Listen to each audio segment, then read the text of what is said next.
Hi, I'm Dorothy McKenna, and when Senator Paula Abowd called and asked me to give an historical perspective on the war on women here in Arizona, I said yes.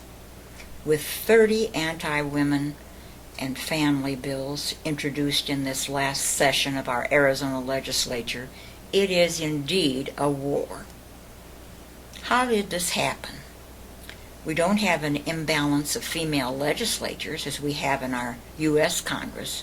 There, it is 17%, as it was in the 1950s. We have 34.4% women legislators in our Arizona House and Senate. We are suffering from mixing faith and politics. I've done some research, and this practice dates back to the Nixon administration. I keep in touch with my grandchildren on Facebook, and recently, Arizona's beloved U.S. Senator Barry Goldwater's picture appeared, and there was a quote of his when I clicked on his picture. His words, "If and when this country combines faith and politics, there will be trouble." I was very active in politics in the 1970s when we lived in Michigan, and I'm now an octogenarian, and I see history repeating itself.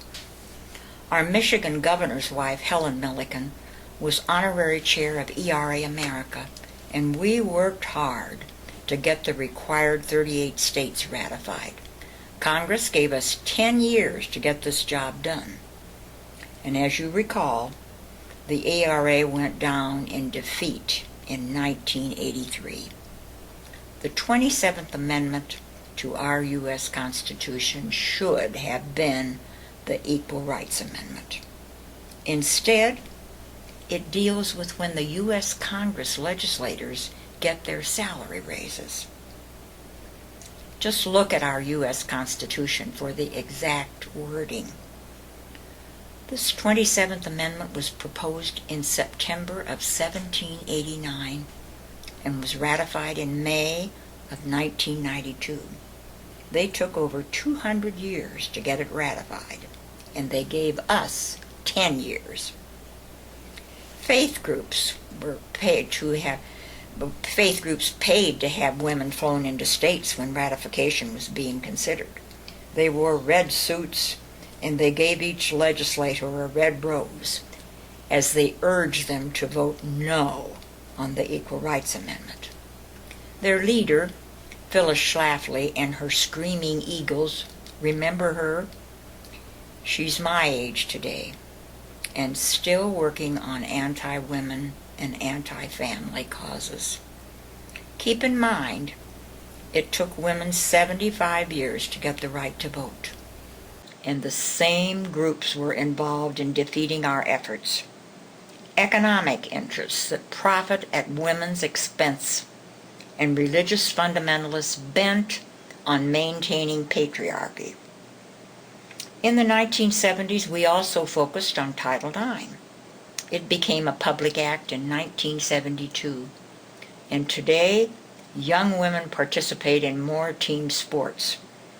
But without the ERA, it is a struggle to see that it is enforced and not weakened. Do any of you remember when girls' sports could be confined to things like half-court basketball courts? This was true when I was in senior high. This year at the Olympics in London, American women athletes won nearly 2/3 of the U.S. medals, or women won 58 out of the 104 total medals. My granddaughter recently started working in a marketing agency, and the first question her boss asked, "Are you a good team player?" And her years of participating in team sports helped her to answer yes. In the 1970s, we also worked on the Equal Pay Act. I knew Dorothy Hayner.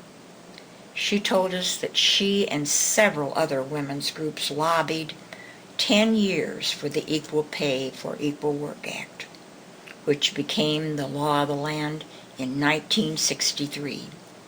And Dorothy also told us the original wording that they had hoped for was equal pay for work of equal value. And today, it's the Paycheck Fairness Act. This act was not passed in the United States Senate in this 112th Congress. A threat of a filibuster defeated it. And today, women still earn 77 cents for every dollar earned by men. Dorothy's stories are fresh in my memory bank. She started out as an auto assembly line worker at 17 years of age. And when I knew her, she had risen to international representative of the United Auto Workers. We were told in the 1940s and 1950s, if you don't want to be a mother, you are either unnatural or a nun. Well, the bill to defend Planned Parenthood must be addressed. I've been a member of Planned Parenthood all my adult life, and I know their policies. A small percentage of their budget goes to providing abortion services. They provide health care for poor women, and they provide birth control pills for poor women. As I was walking in our La Posada, this is the senior complex in which I live, I was walking in their labyrinth one evening recently, and a thought came into my mind. When did reproductive choice become all about abortion? The issue of mixing faith and politics has brought this use of language about. I've been a participant in the Nurses' Health Study of the Harvard School of Public Health since its beginning in 1976. And early on, I noticed several articles referred to the findings of this study. Someone else also noticed this. Patricia Schroeder of Colorado. Remember her? She was the youngest member of the U.S. House of Representatives. She had a 2-year-old daughter when elected in 1972. She formed a coalition of female legislators, Republican and Democrats, when she learned that not one federal dollar went to research on women's bodies. We were considered little men. Think of all the progress we've made since 1979, when federal dollars finally went to research of both genders' bodies. Discoveries of prenatal care, menopause, and more recently, women and heart disease. Women's bodies are different. We are not little men. Other historical highlights, well worth mentioning, women were not admitted to the University of Michigan until 1848, and the reason given, becoming scholars may harm their reproductive organs. Well, right after the U.S. Civil War, the Married Women's Property Rights Law was passed.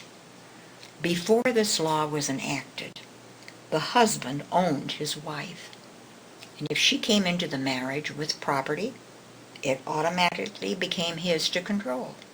And if she worked outside the home, any money she earned became his to control. After a 75-year struggle, women were granted the right to vote in 1920. In the 1960s, the birth control pill was introduced. That was 50 years ago.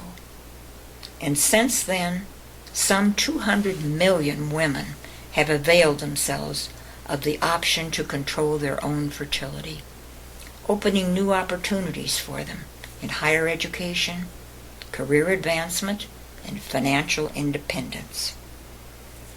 In 1973, Roe v. Wade brought a right to privacy. A woman and her doctor could decide on abortion.